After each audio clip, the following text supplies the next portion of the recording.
Connection established.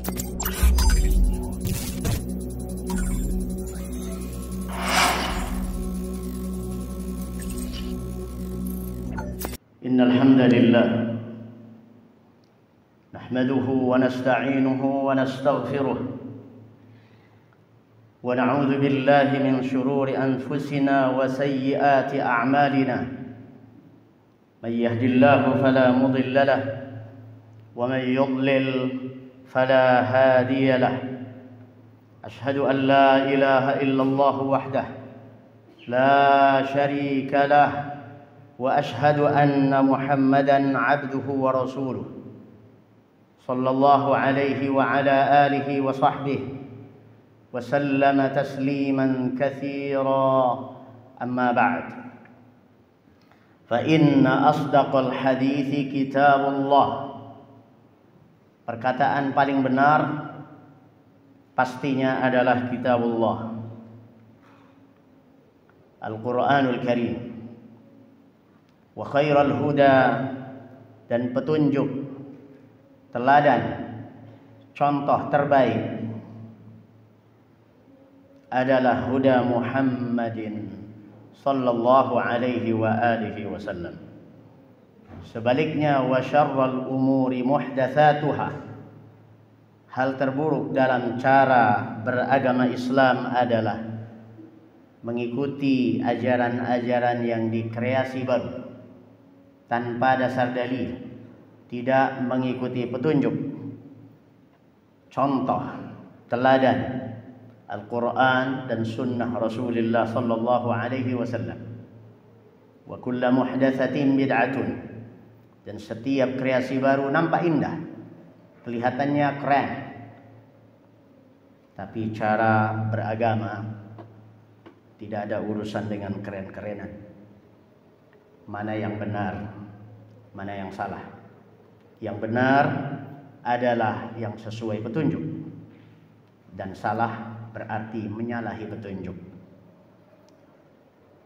Saudaraku kaum muslimin yang kami cintai karena Allah Azza wa Jalla, mari kita tingkatkan kualitas takwa kita kepada Allah Azza wa Jalla sesuai dengan pesan Allah Azza wa Jalla, ya ayyuhalladzina amanu ittaqullaha haqqa tuqatih wa la tamutunna illa wa antum muslimun. Mari bertakwa kepada Allah dengan cara yang benar dan sungguh-sungguh.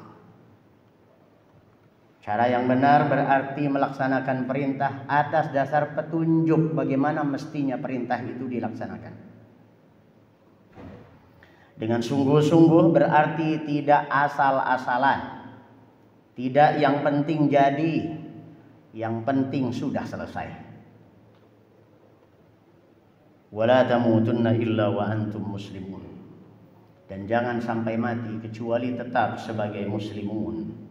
Muslimun berarti bertauhid, karena Islam artinya tauhidullah. Saudaraku kaum muslimin yang kami cintai karena Allah Azza wa Jalla, khutbah kali ini membahas yang sedang ramai dan masih terus diramaikan, yang sebenarnya sudah ramai sejak dulu, dari tahun 80-an. Hanya saja bergonta-ganti istilah. Begitulah orang-orang kita senang bergonta-ganti istilah, barangnya itu-itu juga. Lagu lama, vokalis baru. Yang sekarang sedang didengung-dengungkan ini ramai di berbagai media, istilah moderasi beragama. Bukan modernasi, yang berarti menjadikan agama dengan tampilan modern. Moderasi beragama dulu juga sering kita dengar namanya Islam moderat. Ya, moderat artinya pertengahan. Cuma diganti dikit aja, moderat jadi moderasi. Moderasi beragama. Pertanyaannya adalah, apakah fenomena ini sebenarnya sudah ada di dalam Al-Quran dan Sunnah. Justru itu sebenarnya yang menjadi jiwa daripada agama kita. Cara beragama yang benar memang harus moderat. Tetapi permasalahannya adalah moderat menurut siapa? Kalau dikatakan moderat itu pertengahan, pertengahan itu bersifat ambigu, nisbi. Kalau jumlahnya 7, tengahnya itu 4. Tapi kalau jumlahnya 9, tanya anak-anak SD matematikanya yang lulus, pasti dia mengatakan tengah-tengahnya 9 adalah 5. Artinya tergantung siapa yang bicara moderat tuh.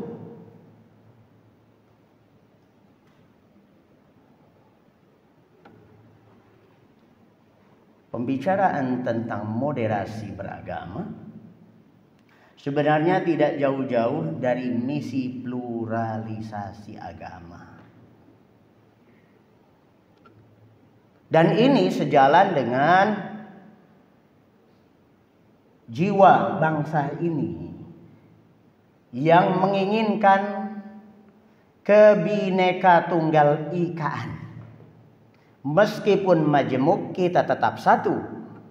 Bagaimana menyatukan yang majemuk? Menyatukan yang homogen is okay, tetapi menyatukan yang heterogen ini susah.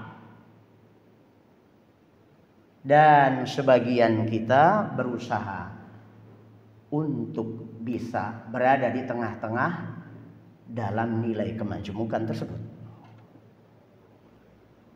Maka dari itu, berbicara tentang moderasi beragama, kita harus berangkat dari mana dulu? Dari angka 7 apa angka 9? Kalau kita beragama, kita mau bicara moderat, Islam moderat, atau beragama secara moderat? Kalau agama yang moderat, Islam. Kalau Islam yang moderat, Ahlus Sunnah wal Jamaah. Ahlus Sunnah wal Jamaah kiopo. Nah ini yang jadi masalah. Umat Islam rebutan label Ahlus Sunnah. Yang dari PBNU kami Aswaja, yang dari Muhammadiyah kami pengikut Nabi Muhammad, kamilah Ahlus Sunnah. Terus ormas yang lain, yang lain. Kami juga Ahlus Sunnah.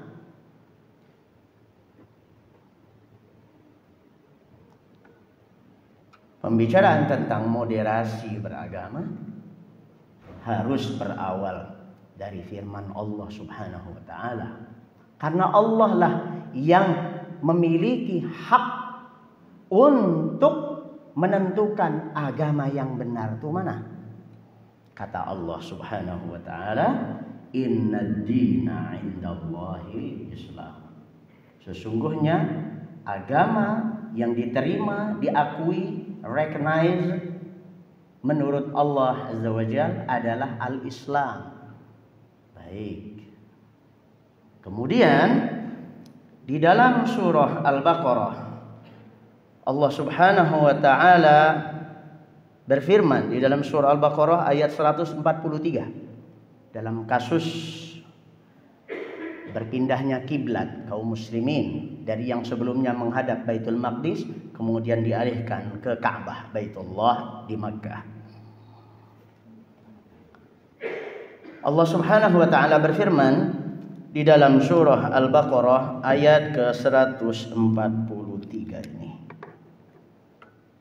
A'udzu billahi minasy syaithanir rajim. Wa kadzalika ja'alnakum ummatan wasata litakunu syuhada'a 'alan nas wa yakuna ar-rasulu 'alaikum syahida. Dan demikianlah kami jadikan kalian wahai orang-orang beriman, wahai umat Muhammad sallallahu alaihi wasallam, wahai penganut Al-Quran dan Sunnah, kami jadikan kalian sebagai ummatan wasata. Ummah yang wasat. Maka sekarang kita dengar wasatiyah, wasatiyah. Wasatiyah artinya center. Wasat seperti yang sering kita dengar kalau lagi main bola ada wasit. Wasit itu sebenarnya derived, ya, derivatnya itu asal katanya juga dari wasat, pertengahan. Jadi penengah, wasit itu. Demikianlah kami jadikan kalian wahai umat Al-Quran, umat Islam, sebagai umat yang pertengahan. Litakunu syuhada'a 'alan nas, supaya kalian menjadi barometer atas kebenaran perilaku manusia. Seperempat ayat ini saja, kalau dilebarkan bisa selesai 1 jam. Kita tidak sampai begitu. Intinya saja bahwa umat Islam itu sesungguhnya kalau diukurnya dengan isme-isme yang lain, dengan agama-agama yang lain, maka Islam adalah agama pertengahan. Allah Subhanahu wa ta'ala isyaratkan kemoderatan Islam dibandingkan dengan agama-agama lain di dalam surah Al-Fatihah. Kata Allah Azza wa Jalla, ihdinas siratal mustaqim. Ya Allah, tunjuki kami ke jalan yang lurus. Perhatikan di sini as-siratul mustaqim, jalan yang lurus. Jalan yang lurus ini apa? Kata Allah Azza wa Jalla langsung dielaborasi di sini, yaitu siratal ladzina an'amta 'alaihim, yaitu jalan hidupnya orang-orang yang telah diberi nikmat oleh Allah. Siapa mereka? Silahkan refer ke surah An-Nisa. May yuti'illaha war rasul faulaika ma'al ladzina an'amallahu 'alaihim minan nabiyyin was-siddiqin wasyuhada was-salihin. Barang siapa yang menaati Allah dan Rasul, ini barometernya. Taat Allah berarti taat Al-Quran, taat Rasul berarti taat sunnahnya. Mereka itulah yang akan bersama orang-orang yang diberi nikmat oleh Allah. Siapa mereka itu yang diberi nikmat oleh Allah? Mereka adalah para nabi, para siddiqin, para syuhada, dan para salihin. Jadi kalau mau mengukur moderat atau tidak, maka barometernya ini, Anda sesuai dengan Al-Quran dan Sunnah atau tidak? Satu. Kalau sudah sesuai dengan Al-Quran dan Sunnah, berarti Anda bersama nabiyin, para nabi, para siddiqin, para syuhada, para salihin. Inilah jalan lurus. Jalan lurus yang sudah dielaborasikan sedemikian rupa diafirmasi ulang dengan pembandingnya. Apa itu? Ghairil maghdubi 'alaihim waladdallin. Kalau ini moderat, Islam ini moderat, berarti selain itu ekstrim. Ada ekstrim kanan dan ekstrim kiri. Kalau ada tengah-tengah, kan berarti ada yang di pinggir, ada yang pinggir. Yang minggir-minggir ini ekstrim. Ada ekstrim mayor dan ada ekstrim minor. Macam mana itu sifatnya ekstrim ini? Ekstrim yang pertama adalah al-Yahud. Orang-orang Yahudi itu ekstremis. Disebut ekstremis kenapa? Karena mereka adalah orang-orang yang berilmu tapi tidak mengamalkan ilmunya. Ilmunya apa? Taurat. Taurat itu kalau dibedah tidak beda isinya dengan Al-Quran. Misinya sama, goalnya sama. Goalnya adalah semua penyembahan kepada Allah Azza wa Jalla. Kalau tidak diselewengkan, maka umatnya Nabi Musa itu sebenarnya sama dengan umat Nabi Muhammad SAW. Tata caranya saja yang berbeda. Kita sholat, mereka sholat. Kita puasa, mereka puasa. Berapa hari dan sebagainya, teknisnya itu yang berbeda. Tapi nilainya sama. Lanjut. Ekstrim yang berikutnya adalah yang disebut dengan An-Nasara. Mereka disebut orang-orang tersesat. Itu bukan kata ustadz. Kata sesat itu dari Allah. Mereka disebut tersesat kenapa? Karena mereka rajin beramal, beribadah, tapi tidak atas dasar ilmu yang diturunkan kepada mereka. Maka terjadinya ekstremisme sesungguhnya adalah berawal dari salah satu di antara dua.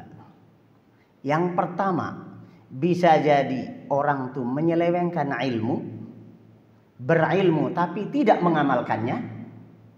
Atau yang kedua, dia terlalu bernafsu besar untuk beramal tapi tidak based on ilmu, tidak atas dasar ilmu. Silahkan ditelisik dan ditelusuri. Dalam kelompok-kelompok ekstremis manapun, tidak akan jauh dari dua sebab ini. Dia berilmu tapi dia tidak mengamalkan ilmunya, atau dia gemar beramal tapi tidak atas dasar ilmu. Kita ambil satu contoh.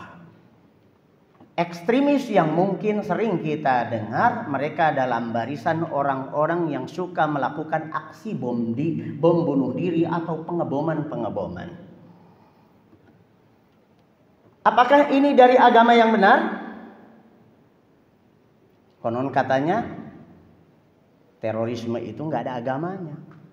Artinya dalam Islam dimusuhi, dalam Kristen dimusuhi, di agama manapun pasti itu musuh. Iya, karena memang itu tidak berdasarkan ilmu yang sahih. Mereka, kalau mereka itu umat Islam, mereka telah mengonsumsi pemahaman dari ayat-ayat sebelah. Ayat-ayat yang mestinya digabungkan antara satu ayat dengan ayat yang lain sehingga mendapatkan pemahaman yang selaras, harmonis, tetapi mereka mengambil sebagian dari ayat, mengabaikan ayat yang lain.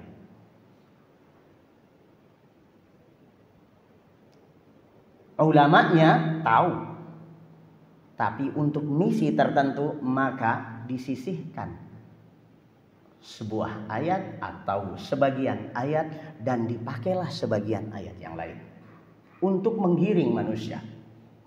Adapun para pengikutnya yang cuma bertaklid, mereka bersemangat untuk mengamalkan sesuatu, tapi sesungguhnya mereka tidak memiliki ilmu yang sesungguhnya. Jadi kesimpulannya, saudaraku kaum muslimin, untuk menangkal ekstremisme, terorisme, dan yang sejenisnya, cerdaskan bangsa ini tentang agama Islam. Didik diri kita, keluarga kita, anak kita, sanak famili kita dengan ajaran Islam yang aslinya dari Rasulullah Sallallahu Alaihi Wasallam. Pasti tidak ekstrem, karena itu adalah ajaran yang moderat. Yang kedua,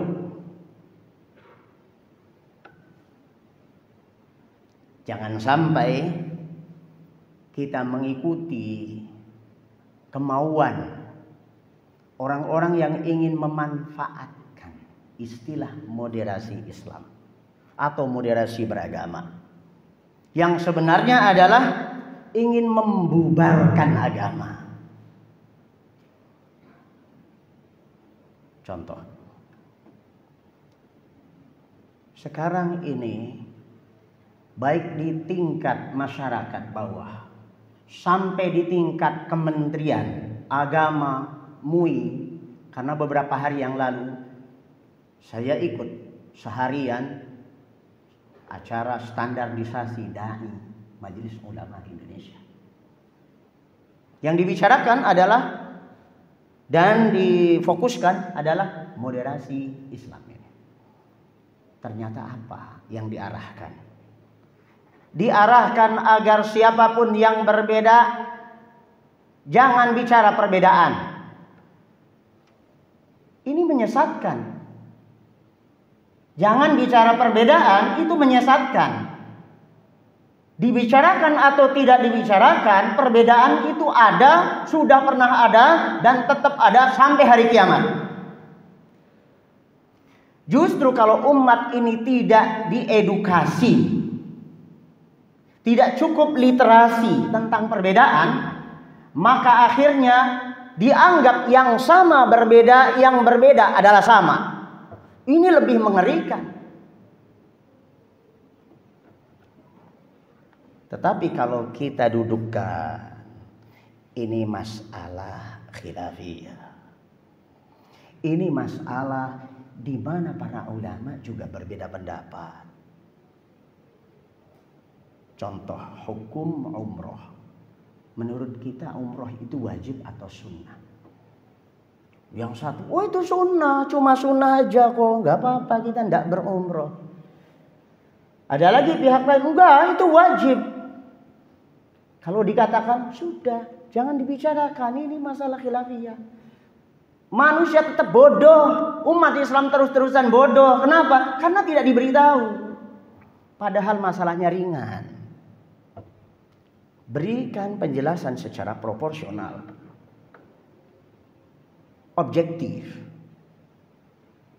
Faktanya memang ayat-ayat tentang haji, hadis-hadis tentang haji, dan para ulama tidak ada yang berbeda pendapat satupun kalau haji itu rukun Islam dan dia merupakan fardhah, wajib atas setiap mukmin yang mampu.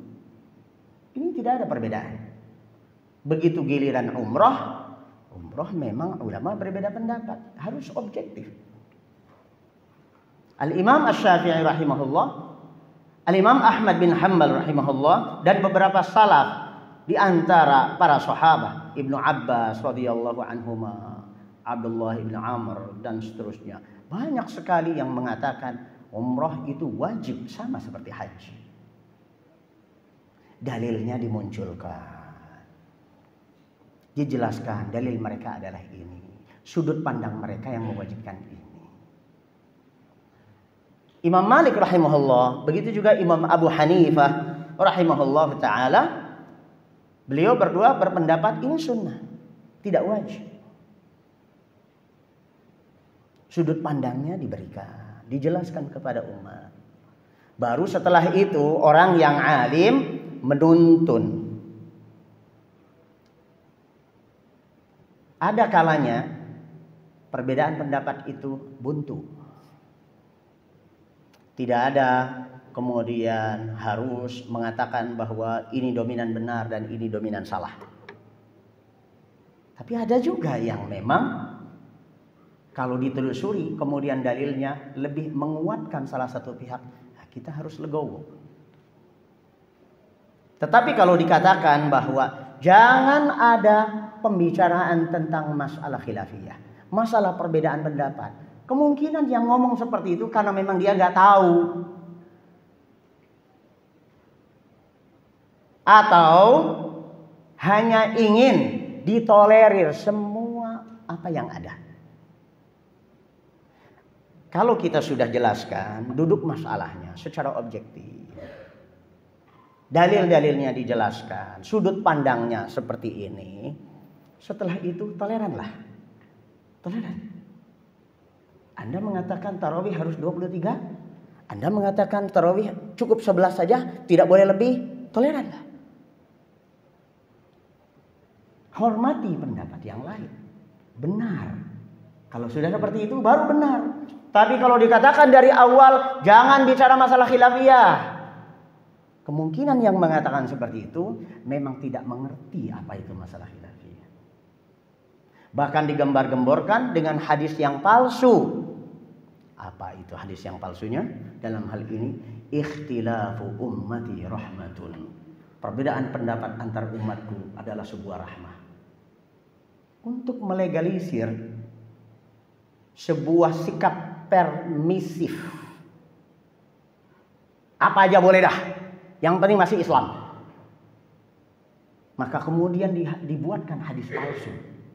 Dipasarkan hadis palsu ini. Sehingga umat ini terus dalam kebodohan. Semoga Allah Subhanahu wa taala bangkitkan kita dari kebodohan. Semoga Allah Subhanahu wa taala tuntun kita dengan ulama-ulama yang salih rabbaniin. Aqulu qawli hadza wa astaghfirullah li wa lakum wa sallallahu ala nabiyyina Muhammad wa alihi wa sahbihi wa sallam wa akhiru da'wana anil hamdulillahi rabbil alamin.